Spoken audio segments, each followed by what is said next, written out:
Let's talk about 11 different causes of leg pain. Okay. Number one, lactic acidosis. Now, what the heck is that? Well, without getting too technical, it's a condition where you have too much acid going on in your legs, okay, lactic acid, and that is coming from your diet. You're consuming too many carbs and sugar, and you're severely lacking vitamin B1. And so now what's happening is you're getting a combination of acidity and lack of oxygen, hypoxia.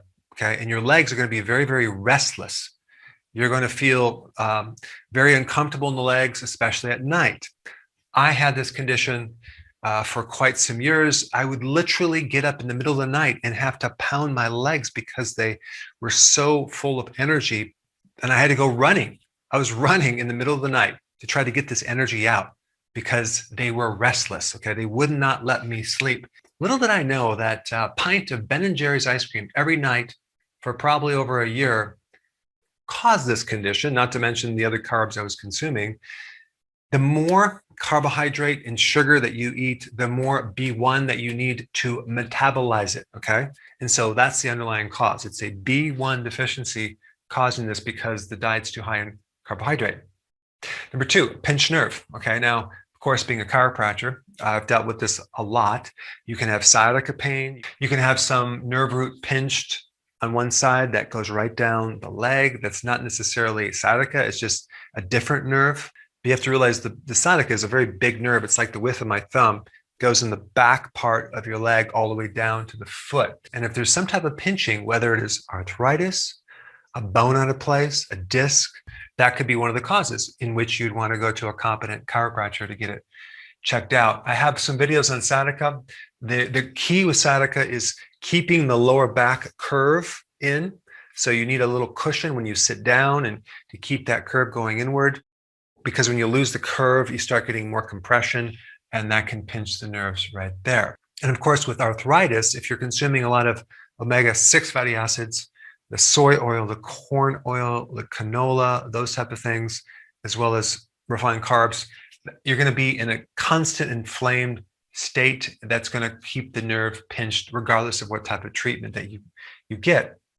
Number three, obstruction in your arteries, okay, in the legs. And so one form of this obstruction or blockage is called intermittent claudication. So intermittent means it comes and goes, okay? So let's say you start exercising and your legs start going numb or they get cold or they get weak. That could be coming from this obstruction in your arteries, and it's called intermittent claudication.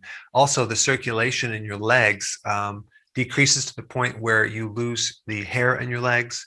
The skin on your legs becomes shiny, but typically this is worse with activity, especially if you're going up a hill, okay?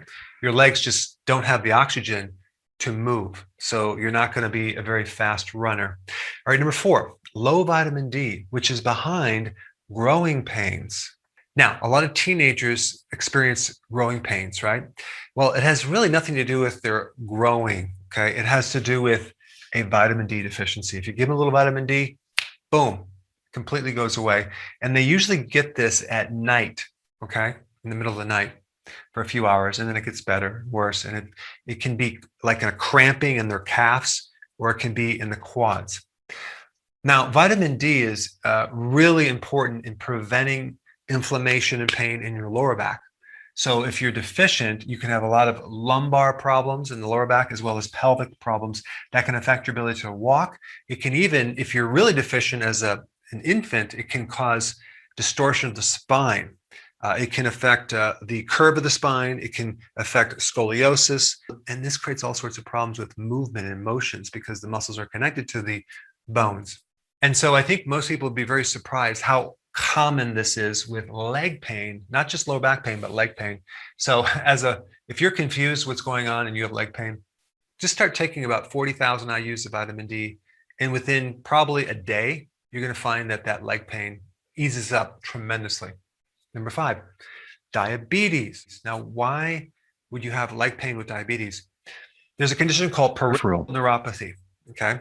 So this is nerve damage caused because of the vascular component, the capillaries get damaged and they can't feed the nerves, okay, in your feet. It can be their feet pain or leg pain, and then it spreads into the hands and arms. It's called peripheral because those are the peripheral parts of your body, okay?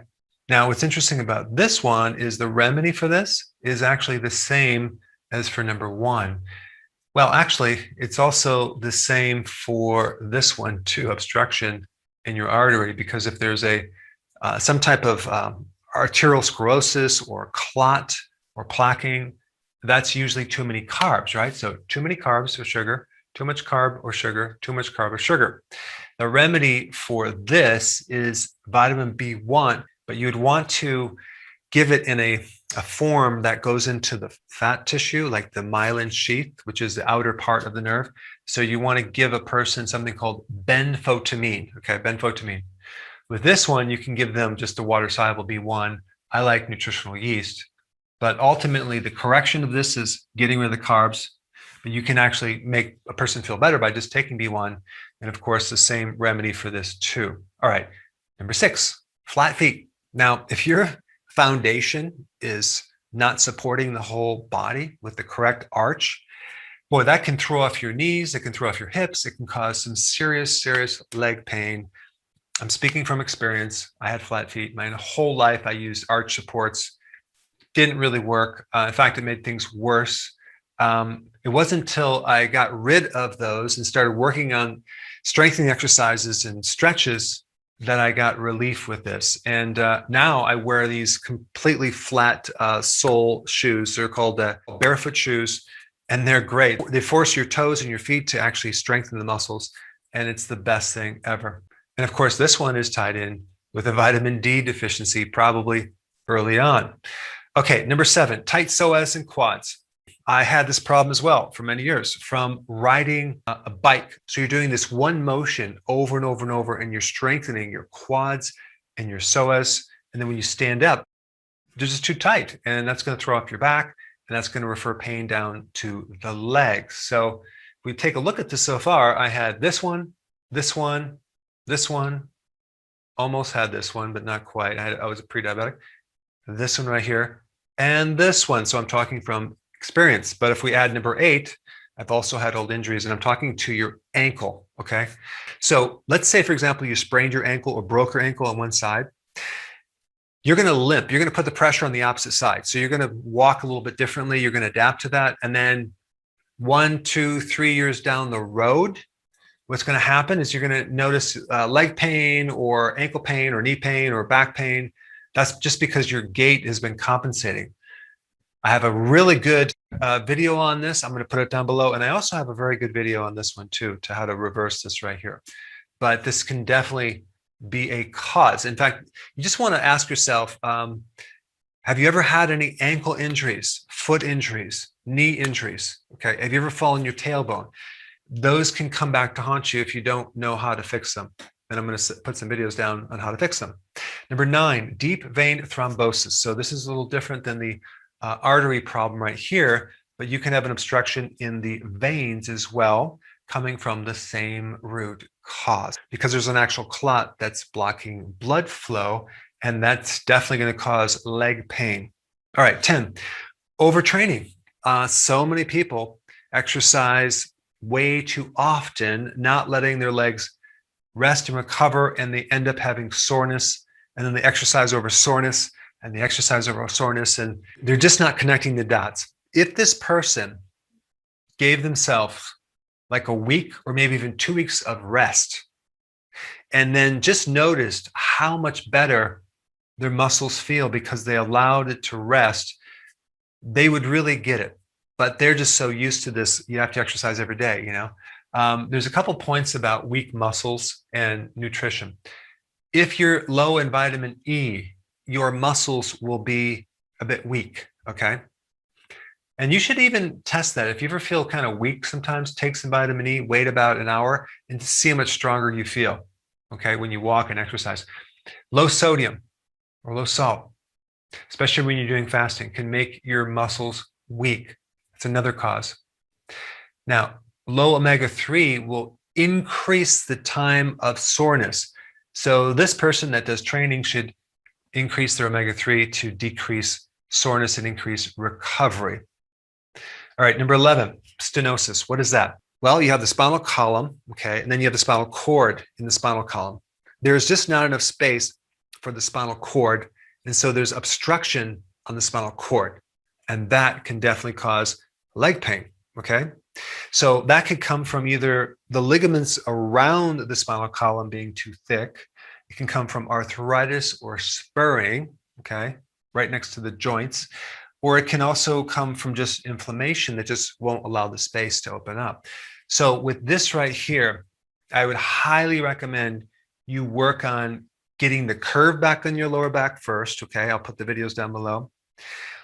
Getting rid of the refined carbs and sugar, taking things like vitamin K2 to help maybe possibly remove some calcium. And if you tried everything and nothing's worked, there's a really great non-invasive surgery that my mother did that was very effective and trim that thickened ligament and take out these little osteophytes and spurring. I mean, the hole that they go through is like a very small hole, and they cover it up with a Band-Aid. It's not a major laminectomy where they're doing all sorts of invasive type work. Because here's the problem: when you do surgery, the scar tissue after the surgery is sometimes worse than the actual before the surgery. So I'll write down that procedure down below, but there is a point where people need surgery. All right, so for the next video that you should watch, it should be this one right here for the tight psoas. I put it up right here, check it out.